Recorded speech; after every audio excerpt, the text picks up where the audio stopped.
Hi friends, welcome back to my channel. எப்படியோங்க ஒரு வழியாக ஆசைப்பட்டு வாங்கின அந்த தட்டு இட்லியோட அந்த தட்டில் ஃபுல்லாமே இட்லி ஒரு வழியாக ஊற்றியாச்சு. ஊற்றுறப்ப எடுக்க முடியல, ஃபோன் சார்ஜ் இல்லை. ஸோ அதனால் பார்த்தீங்க அப்படின்னா 4 கிட்ட இருந்ததுலேயே அதில் எல்லாமே ஃபஸ்ட்டு நல்லா தடவிட்டு தான் நான் வந்து ஊற்றினேன். ஊற்றினதுக்கப்புறம் கொஞ்சம் நல்ல பஃபியாகவே வந்தது. ஸோ வந்து எடுக்கிறதுக்கும் பார்த்திங்கன்னா ரொம்ப அழகாகவும் வந்தது. ரொம்ப சாஃப்டாக, ரொம்ப ஜூஸியாக, ரொம்ப நல்லா வந்தது. ரொம்ப சூடாக இருந்ததுனால கொஞ்சம் இதாக இருந்தது. ஸோ அதுக்கப்புறம் வந்து பார்த்திங்க அப்படின்னா நல்லா நெய் ஊற்றிட்டு, நெய் வந்து எங்கிட்ட ஜிஆர்பி நெய் தான் இருந்தது. ஸோ அதில் நான் நல்லா ஃபுல்லாக நெய்யை ஊற்றிட்டு அந்த நெய் மேலே நல்லா ஸ்பூனை வச்சு நல்லா தடவிக்கிட்டேன்.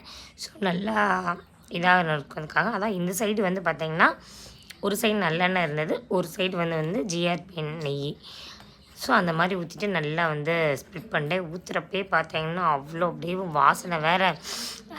ரொம்ப நாள் ஆசை கனவாக இருந்தது, இப்படி இருக்குமோ என்ன வருமோ அப்படின்னு சொல்லிட்டு இதாகவே இருந்ததா. அந்த இதில் அந்த ஆசையில் வேறு இருந்தேன்னா அப்படியே வாசனை தூக்கிக்கிட்டே இருந்தேன். ரொம்ப நல்ல இட்லி பொடி வந்து இருந்தது. ஆக்சுவலாக அதுக்கு சக்தி இட்லி பொடி போட்டிருந்தா இன்னும் நல்லா இருந்திருக்கும். என்கிட்ட இல்லை, ஆச்சி இட்லி பொடி தான் இருந்தது. அதில் ஃபுல்லாக நான் நல்லா இது பண்ணிட்டு, நல்லெண்ணெய் இருக்குது பார்த்தீங்களா, அந்த நல்லெண்ணெய் கீழே நல்லா இன்னும் கொஞ்சம் நல்லா ட்ரிப்பாக இது பண்ணிட்டு கொஞ்சம் உள்ளே நல்லா இறங்கணுன்றதுக்காக நல்லா ஃபுல்லுமே ஸ்ப்ளிட் பண்ணிவிட்டு கிட்டத்தட்ட ஒரு 2 மினிட்ஸ் வந்துட்டு அப்படியும் பண்ணிக்கிட்டே இருந்தேன்.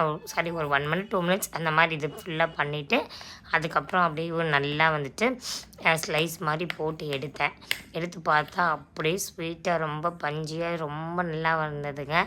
என் ஆசையும் கனவு ரொம்ப நாள் ஆகி நல்லா வந்து நிறைவேறினதுக்கு ரொம்ப இதாக இருந்தது. பார்த்திங்கன்னா சாப்பிட்றப்ப ரொம்ப நல்லா இருந்தது. தேங்க்யூ ஃபார் வாட்சிங் மை சேனல்.